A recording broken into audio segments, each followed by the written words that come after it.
বেকসুর খালাস করা হোক।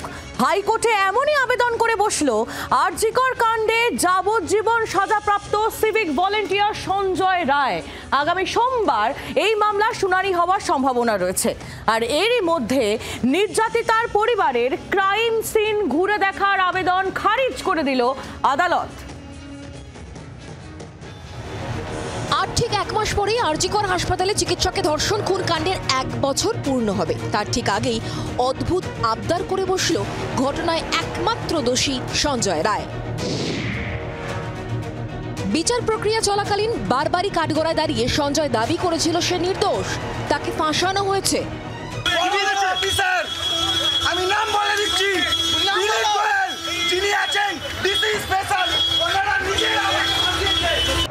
এরপরও অবশ্য নিস্তার মেলেনি। এবছরের 20শে জানুয়ারি সঞ্জয় রায়কে আমৃত্যু কারাবাসের সাজা ঘোষণা করেন শিয়ালদা আদালতের বিচারক। প্রায় 8 মাস জেলে থাকার পর ফের নিজেকে বেকসুর খালাস বলে দাবি করে হাইকোর্টে আবেদন জানালো সঞ্জয়। তার বক্তব্য, পুলিশ এবং সিবিআই তদন্তে গাফিলতি রয়েছে। আগামী সোমবার বিচারপতি দেবাংশু বসাকের ডিভিশন বেঞ্চে মামলার শুনানির সম্ভাবনা। আমরা জানি যে তার সর্বোচ্চ সাজা অর্থাৎ ফাঁসি চেয়ে কিন্তু সিবিআই একটি মামলা করেছে এবং এবার কিন্তু যে দোষী সঞ্জয় সে চাইছে বেকসুর খালাস। একই ডিভিশন বেঞ্চে দুটি মামলা রয়েছে। আগামী সোমবার সঞ্জয় রায়ের যে মামলা সেই মামলার শুনানির সম্ভাবনা রয়েছে। নির্যাতিতার পরিবারের দাবি, সঞ্জয়ের এই আবেদনের পেছনে কারো মদত থাকলেও থাকতে পারে। প্রভাবশালীর মাথায় হাত আছে, রাজ্য সরকারকে, কিন্তু সঞ্জয় যে একমাত্র অপরাধী। কিন্তু আমার মেয়ের গলায় যে আঙুলের ছাপ ছিল, সঞ্জয় থেকে কি আঙুলের ছাপ নেওয়া হয়েছে সেটাও তো আমরা জানি না। এরই মধ্যে নির্যাতিতার পরিবারের ক্রাইম সিন ঘুরে দেখার আবেদন খারিজ করে দিল আদালত। হাসপাতালে যেখানে ধর্ষণ খুনের ঘটনা ঘটেছিল সেই জায়গা ঘুরে দেখতে চেয়েছিলেন নির্যাতিতার বাবা মা।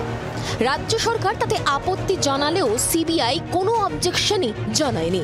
বুধবার নির্যাতিতার পরিবারের সেই আবেদন খারিজ করে দিল শিয়ালদা আদালত। একই সঙ্গে সিবিআইকেও ভৎসনা করেছেন বিচারক। তার পর্যবেক্ষণ, এই ঘটনায় বৃহত্তর ষড়যন্ত্রের মামলার তদন্ত এখনো চলছে। একজনের সাজা ঘোষণা হয়েছে, অনেককে গ্রেফতারও করা হয়েছে। সেই অবস্থায় থার্ড পার্টিকে কি করে নো অবজেকশন দিল সিবিআই? সিবিআই এর অবস্থা শোচনীয়, তাদের ভূমিকা অবাক করার মতো। এই যে আমাদের বক্তব্য, তথ্য প্রমাণ লোপাট এবং লার্জার কনস্পিরেসি, আজকে সাহেবের অর্ডার শিটে সেই জায়গাটা পরিষ্কারভাবে আরও সবার কাছে ক্লিয়ার হয়ে গেল যে এই স্টেট এবং যারা তথ্য প্রমাণ লোপাট করেছে তারা একই ব্যক্তি। তার মধ্যেও আরজিকরের সঙ্গে সম্পর্ক নেই এমন ব্যক্তিরাও ক্রাইম সিনে উপস্থিত। তখন কেন তারা বাধা দেয়নি? তখন তারা কেন মদত দিয়ে? তাদের মদতেই তো ওখানে বহিরাগতরা ঢুকেছিল। এবং তাতে কি কলকাতা পুলিশ বা সিবিআই কি তদন্ত করেছে? তার তো কোনো তদন্তের কিছু আমাদের কাছে এখনো আসেনি। 9 আগস্ট রাত দখলে ডাক দিয়েছে জুনিয়র ডক্টর ফ্রন্ট। ওই দিনই পতাকা ছাড়া নবান্ন অভিযান ডেকেছেন শুভেন্দু অধিকারীও। তার আগে আরজিকর মামলায় নতুন এক অধ্যায় খুলে গেল। শুভ্রর সঙ্গে অনুবাংশু রিপোর্ট, জি 24 ঘন্টা।